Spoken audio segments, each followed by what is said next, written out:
Welcome back to Nubian Tigers Talk, a podcast brought to you by a group of Black Princetonians.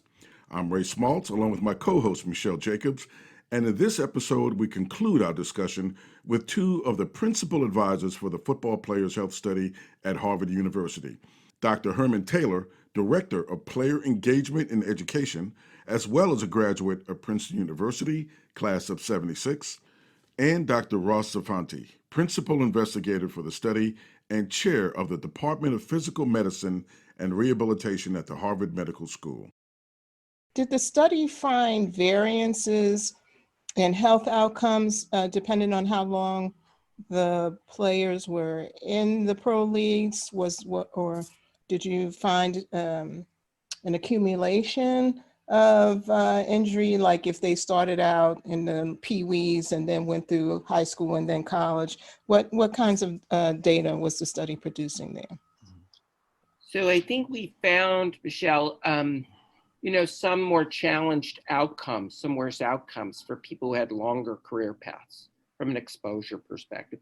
And you can see that in a lot of different areas, everything from joints to how people function in their perception of their own brain function. But, as you just said, and as Herman said, we do see people at the extremes. I saw a gentleman earlier today, a very long career, well-known person, stunningly doing remarkably well. And then I've seen people who had 3-year careers, really challenged. So I think part of this is understanding who is ill and who is well with similar sorts of exposure, and how do we understand what that is. You bring up the part about youth. One of the things that people forget, and I always bring up, is these gentlemen were so good that nobody ever let them come off the field when they were children, and certainly not in high school. And so almost universally, they will tell you, yeah, I played all the time, special teams, anything, offense, defense, everything, because they just wouldn't let them off. They were that difference making, but that's a lot of exposure. Yeah. Yeah, I mean, when I played in high school, the only time I wasn't on the field was when I got off the bus and when I got on the bus. Other than that, I was on every single team, when I played. But one of the unique things, Ross and Herman, about your study is the portion about racial disparities. And according to your study, Black and other non-white athletes reported more episodes of pain, physical impairment, mood disorders, cognitive problems in retirement than their white peers. So, we assume pro athletes, everybody had the same access to great training, diet, top flight healthcare. So what accounts for these racial disparities, and what are the factors for those differences? Ray, this understanding health disparities between the races has been something that really my career has been consumed with. My concern about this started when I was taking care of patients in Birmingham at the dawn of my career, and noticing some differences that tracked along racial lines. And like you say, I totally agree. You would expect that all of the care, well, first of all, you're starting with as Ross pointed out at the beginning, guys who are super fit, the 1% of the 1%, as Ross likes to say. So you're starting at a high level of fitness, and presumably in every system. Then, you keep them fit over the lifespan, you provide high levels of care, and then the privileges that accrue to people who are elite athletes, the attention, the deference, people trying to really allow or give you access to all of the goods and services that really should keep the playing field equal. And all of these things matter when it comes to health, levels of stress, whether or not you are facing certain barriers to things like, simple things like getting a loan for a place to live. It's been shown that stresses are tied to being denied things like housing or loans or feeling discriminated against. Those things matter for health. Well, you see football players as being almost without race, in terms of their access.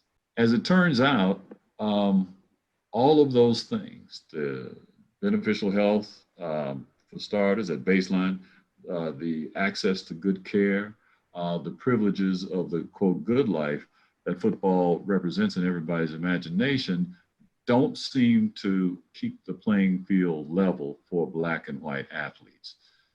As you pointed out, our studies suggest that Blacks are having a harder time in the post-retirement era when it comes to their health. We don't have a solid answer for you as to why, but here's some hypotheses. One, we often forget that although professional athletes are these privileged individuals in our society, that's a short window of time, right? Maybe it starts in college, but for most people, it's over 3 years after college, on average. Now, everybody's acquainted with the people who have these long, stellar careers, but the journeyman athlete in the league does not have that long career of privilege. There's this brief window, and everything that happened before and everything that happened after will be largely determined by race and how and that person will be exposed to the same risks that African Americans are exposed to, who are not football players, for the lion's share of his time on earth. So I think that's probably the first thing to consider. We have to study this more. We have to have more questions to get answered. There's even some players talk about that during their experience as players in the league, that there may be differences in what Black players experience versus whites, right? In terms of playing time, in terms of the pressure to perform. In talking to a player, I remembered what my father used to say, was a steel worker in Birmingham. Whenever guys were slacking off, quote unquote, the foreman would often say, who was often not Black, would often say things like, well, look, if you don't like this job, I got a N-word on the corner who can do it just as well. And he's out there waiting. Right. And if you talk to particularly the older players, they will freely tell you that they felt that type of pressure. So what does that do? That forces them to expose themselves to potentially a tougher time during their sojourn through the league. Now, that kind of data is hard to get at, but it's the kind of thing that makes you think about what we might need to look at in terms of why these differential outcomes.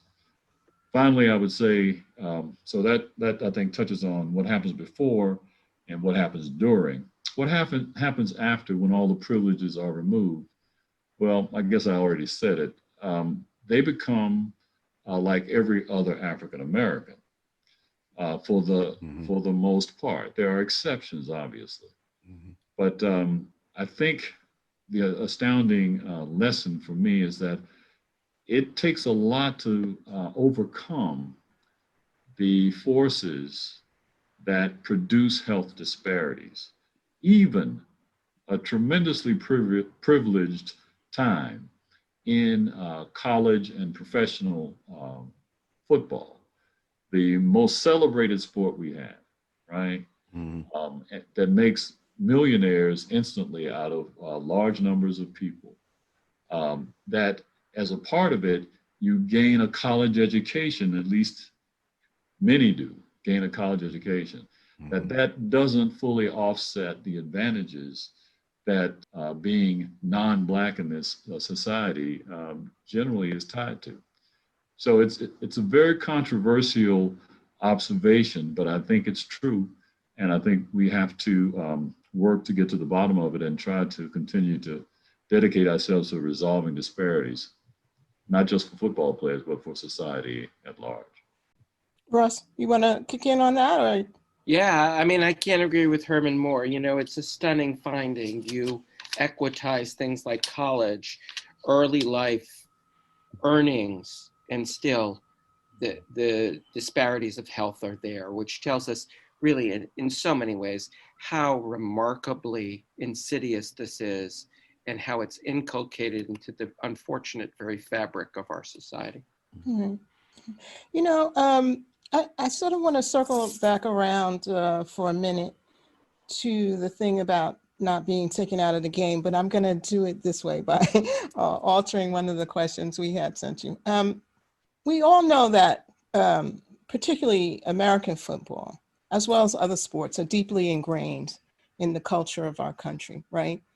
People watch sports over the weekend. They want their kids to watch sports. I just saw a little, there's a little column where you can send on the internet, am I a bad person? They use a different word, but, and a father has written in because his 5-year-old son is not interested in sports and he wants to know, has he done something, wrong or what? And Herman, I love the little video you have where you're talking about your son playing high school football. Mhm. And so I want you all to comment on the significance of the culture of sports in our society and why your study might be important for that. And then if Ray allows me, I'm just gonna come back to getting off the field with my final question. I'll think about it. Okay, think about that. Remember who pays your check. Okay. We don't get checks, but Well, Michelle, I have to say, I do wax sentimental when I talk about my son playing football, right? Because there was a time when I was one of his coaches. There was a time when I watched him shift from being a running back to actually being the quarterback of the team. And I have to confess to the pride that made me feel, particularly, he was in a virtually all white situation, right? Where it was still, particularly in the Deep South, it was still a big deal to have a black quarterback at his school, right? I mean, because that's the leadership, that's the glamour position, that's the leadership position, so forth. it's still a big deal. Yeah, right? Right? That hasn't gone away. It hasn't gone away. So, and it was great, I think, for his confidence, for his image, self-image, not to mention his physical capabilities. All those things were great, and to see that his leadership was being acknowledged to a point that he was the leader of the team was fantastic. So, yeah, I'm really sentimental about those years. On the flip side, probably the only reason he didn't continue on he had a really steep trajectory towards stardom, but he had this ACL tear at a critical point, right? And that changed things such that he decided ultimately not to play in college, which kind of surprised us all. But he made the decision that he'd stop. And today he's a lawyer doing well in Atlanta. I think a couple of things. The culture around football is amazing, at times crazy, right? In terms of what the adulation we give the players. I think most Americans still enjoy watching the game. And for some, it's a guilty pleasure. For some, most people have no guilt at all watching, some of the most graceful, powerful, fast athletes imaginable perform. So it's there's a lot of great things about it. That's not to say the game is not without some significant issues that need to be addressed and hopefully reformed to the point where the game is as safe as possible. I'll stop talking there, and Ross and I can go back and forth a little bit. So as always, Herman captures it well. I mean, I think among the other things to appreciate is there's a cultural part of football, and it's regional. In the southern United States, it tends to mean more than it does perhaps in the Northeast or some other places. It's part of the very fabric of the social culture of many towns there. And so we have to understand that from a value and a reinforcement perspective. I think that there's also another element, bonding with others for a common teamwork carries some benefit. That benefit is I learn for goals, I block for others, I know that I'm working towards a task as a group. There is some preliminary work that suggests teammates of various sports actually do better in life from an economics and a success perspective because they learn to work with other people. Herman's right. Our goal is not to proclaim football as good or bad, but it's to try to think about what are the consequences of a life in football and how do we make it as safe as possible? How do we think about that? I'm actually interested in safety for all contact sports because my son is in another one. So I think that there are necessary things to get better and maybe unnecessary things. Do we have to put young men on 10,000 calories a day? Do we have to start before they have good proprioception or awareness skills? Do we teach people to lose a lot of weight and get very aerobic, to Herman's point, as soon as they leave? Do we really train people in a different way? I mentioned it to Raymond before, but Ray knows we used to do Oklahoma drills, right? There's not a lot of purpose in Oklahoma drills where you butt heads. Yes, my neck still has some residual problems from my Oklahoma days. But to that point, there wasn't anything you got probably as a better skilled player out of it, right? Right. And so when we think about some of these other sports, they've now sort of started to back off some of these things that are unnecessary and don't add additional skill or technique. Mm-hmm. Yeah, so I'm gonna tell you why this is important to me, and why I hope your study gets more public awareness, and so we're part of that process, I hope. But I have a grandkid who plays 2 contact sports. He plays lacrosse and he plays soccer. Mm-hmm. And we've already told him he can't do any head, can't catch the soccer ball with his head. That's not allowed in the family.